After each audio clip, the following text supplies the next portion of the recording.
లేకపోతే. అది కాదమ్మా, అట్లా అనకమ్మా. నాకు చదువుకోవాలని చాలా ఇష్టం అమ్మా. జాబ్ చేయాలని ఉందమ్మా.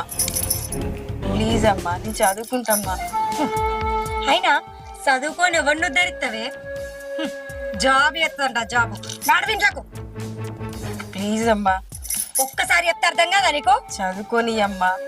ఇంట్లో పని మొత్తం నేనే చేస్తామ్మా. చేసి చదువుకుంటామ్మా. ప్లీజ్ అమ్మా. ఏయ్, నేను ఒక్కసారే చెప్తా, నన్ను విసిగించినావు అనుకో చెంపచెల్లు పంపిస్తా. కాదమ్మా, ప్లీజ్ అమ్మా. ప్లీజ్ అమ్మా, నన్ను చదివియమ్మా. ఒక్కసారి చెప్తే అర్థం కాదండి. ఏం మనిషి చదువుకోవాలన్నదమ్మా. ఎవరన్నా చూస్తే